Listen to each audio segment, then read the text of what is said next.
Buenos datos de desempleo. El paro ha bajado en el mes de junio a su mejor dato de los últimos 7 años.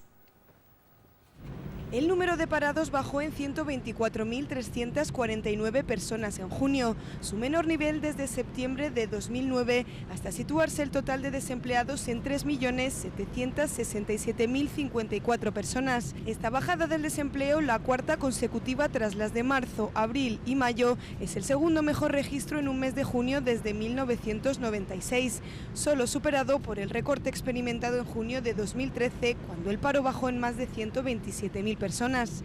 No obstante, Empleo ha resaltado que en términos desestacionalizados el paro bajó en junio en 48.579 personas. Según los datos de empleo, el paro masculino bajó en febrero en 70.892 desempleados, frente a un descenso del paro femenino de 53.457 mujeres. El presidente del Gobierno en funciones, Mariano Rajoy, ha valorado positivamente estos datos. Esos datos son buenos, pero sobre todo son un acicate para el futuro y demuestran que se puede conseguir ese gran objetivo nacional en los próximos 4 años de que haya 500.000 personas más trabajando cada año. El paro se redujo en el sexto mes del año en todos los sectores menos en la agricultura. La mayor bajada la registraron los servicios, la construcción y la industria. Por edades, el desempleo retrocedió en más de 24.000 personas entre los menores de 25 años, mientras que entre los mayores de dicha edad bajó en casi 100.000 personas. Y un dato aún más directo y casi más positivo, si cabe, y es que se han incrementado las afiliaciones a la Seguridad Social.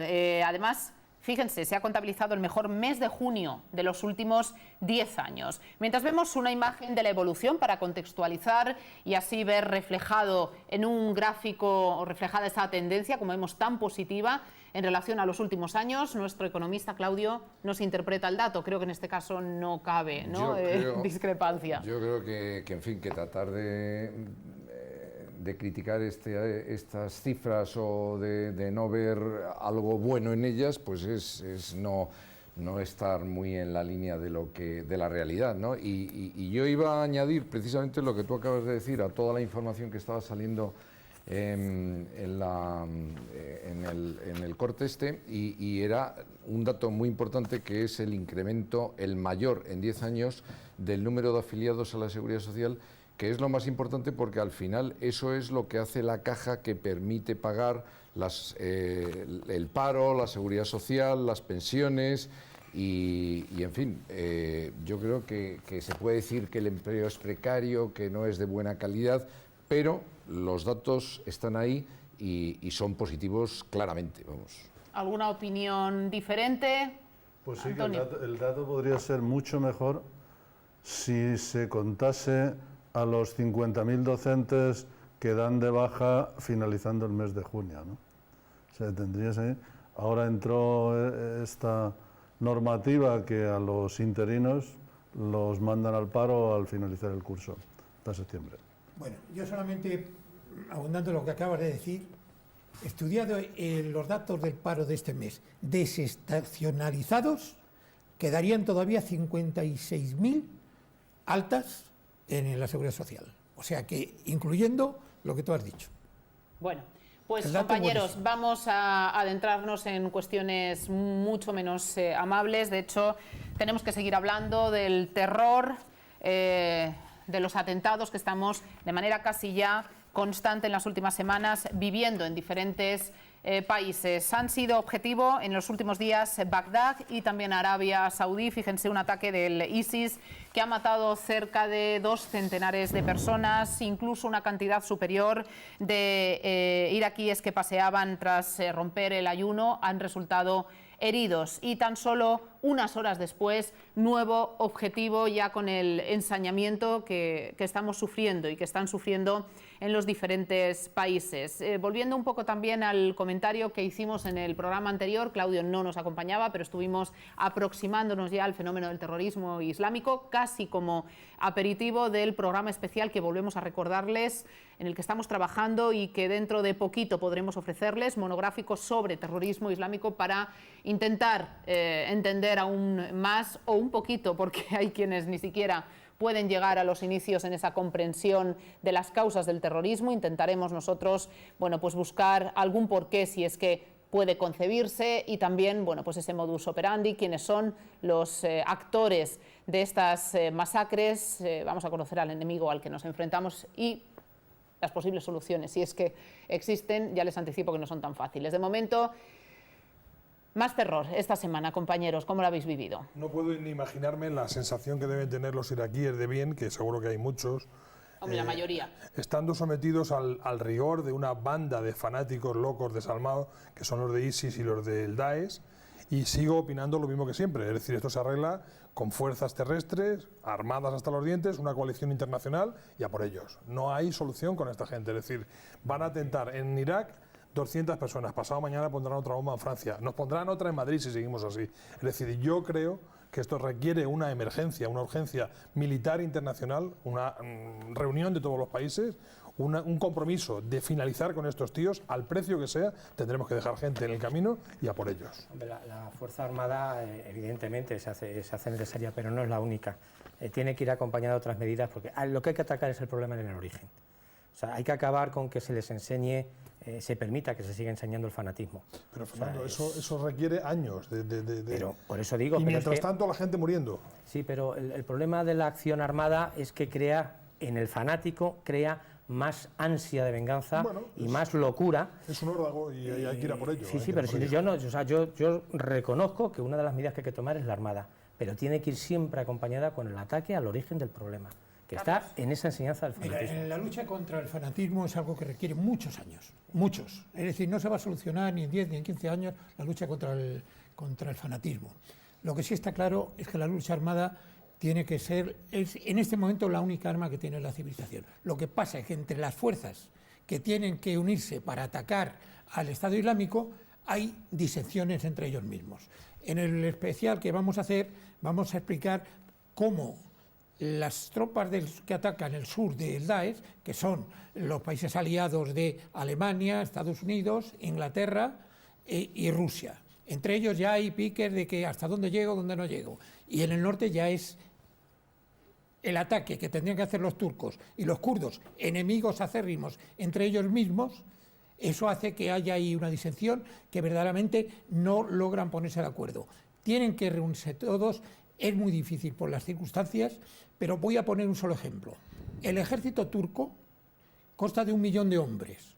Si se pusiera en marcha solo el ejército turco y se apartaran todos los demás, en una semana acababa con el Daesh.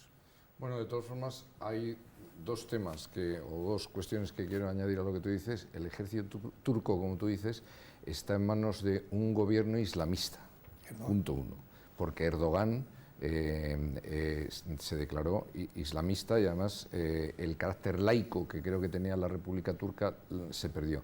Eso por un lado. Y en cuanto a las disensiones que hablabas entre las tropas aliadas, claro, el primer problema es Siria, que es una de las vías de entrada del Daesh por el norte de Siria, y claro, resulta que en el sur de Siria tenemos pues unos que están de acuerdo cuando digo unos, me refiero a unos países que están de acuerdo con el actual dirigente sirio y otros que no, unos que la apoyan como los rusos y otros que no, pero claro, es de alguna manera el tapón de la entrada del Daesh. Pero una cosa, Erdogan, que estoy de acuerdo que es chiita, es enemigo acérrimo de los sunitas y el Daesh es sunita.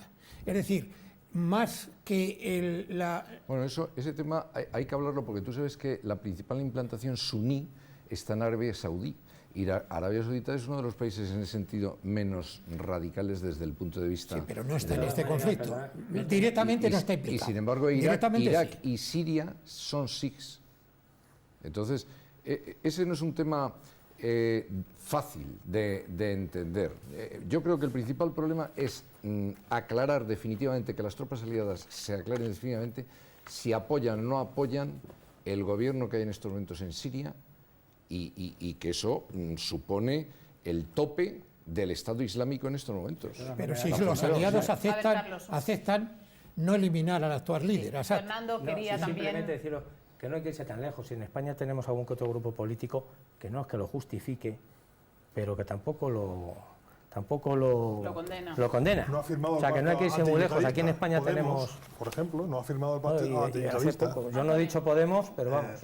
No sé, es que aquí cualquier cosa que sale parece que Podemos tenga la culpa. Yo No, tampoco no. quiero ser No, Antonio, su no quería abogado decir eso, defensor, Pero ¿no? he dicho Creo que la no lo ha situación- condenado. Creo que la situación esta es bastante más grave, es muy grave y desde luego es mucho anterior a que Podemos y el 15M existiera. Es decir, vamos a ser un poco serios en ese sentido. No, si Yo siempre creo lo que soy. hay dos niveles de acuerdo que tienen que ponerse para que esto termine funcionando, ¿no?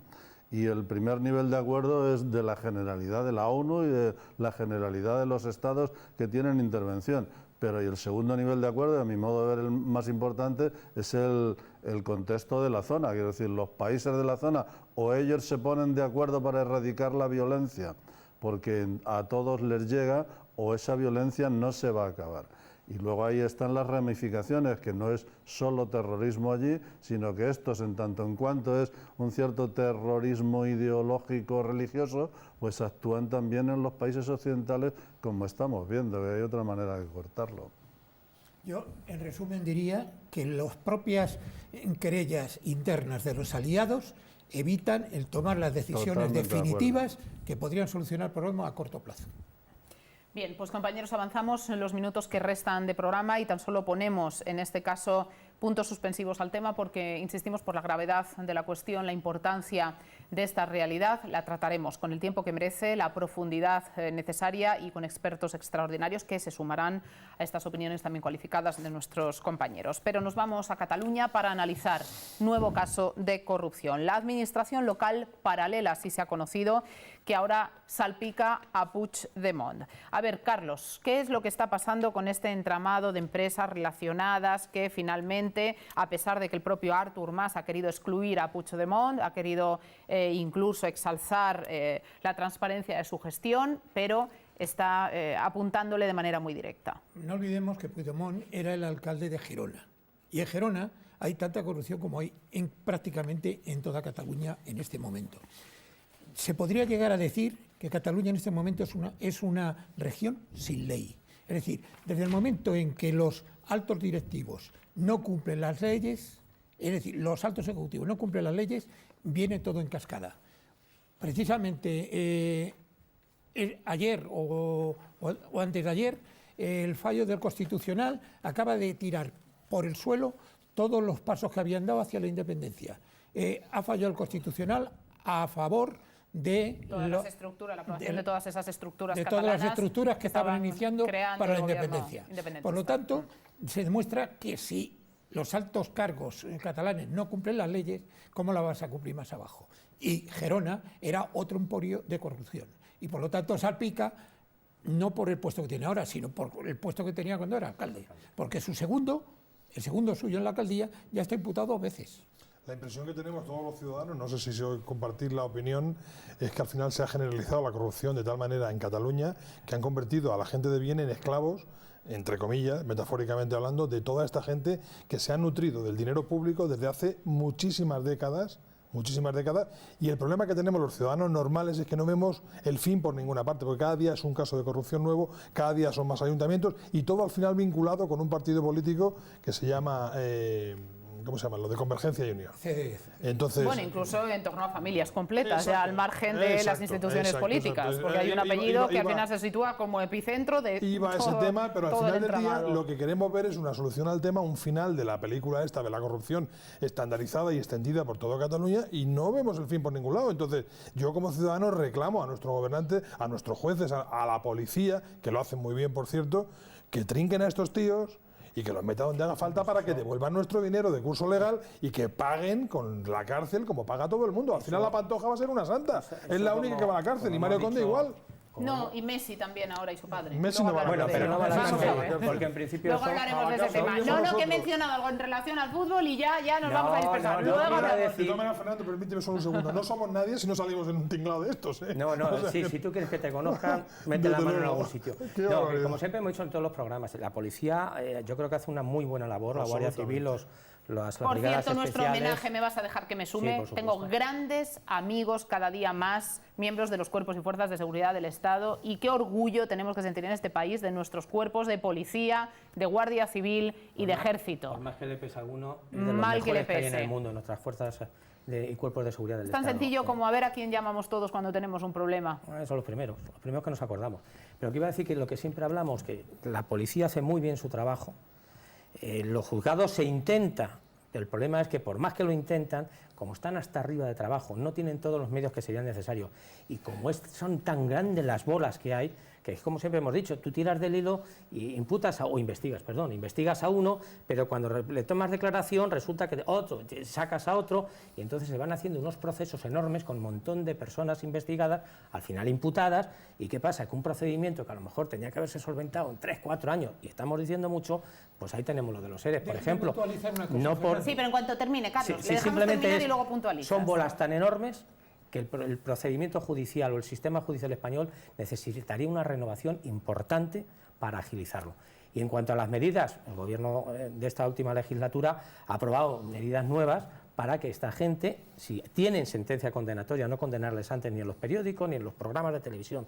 Si el juez dice que es culpable, que vaya a la cárcel, y se han aprobado medidas para intentar recabar de su patrimonio todo lo necesario para recuperar lo que se han llevado de extranjis, como se dice. Carlos. El tema de la corrupción en España está, por desgracia, muy extendido, pero es muy diferente la corrupción que hay en el resto de España de la que hay en Cataluña.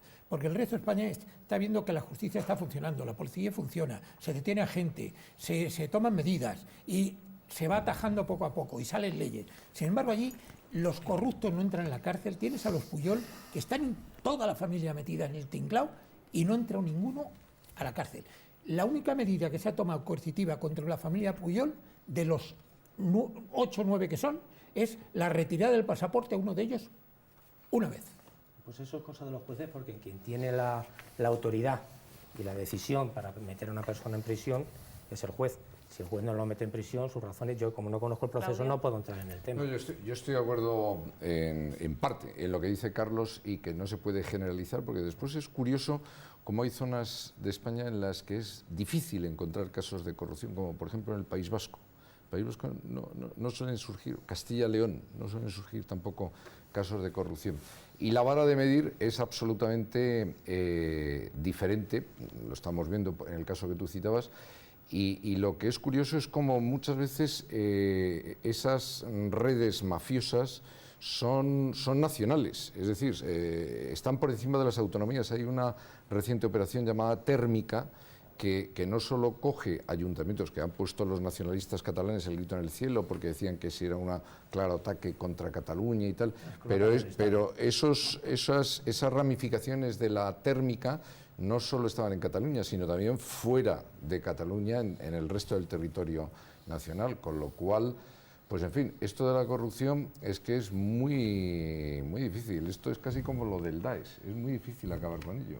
Ya, pero Me parece Pero hay que atacarlo muy y fuerte. complicado, ¿eh? Hay que A mí me atacarlo y parece, fuerte. tú lo has apuntado muy bien. Yo creo que la corrupción es sistémica en España, digamos, pues está socialmente arraigada, pero es sistémica, o sea, se ha hecho endémica en aquellos lugares donde la política se ha fundamentado, o sea, se está comiendo de la corrupción. Por eso, donde ha habido políticos en general que no han tragado, en esas comunidades no hay prácticamente corrupción.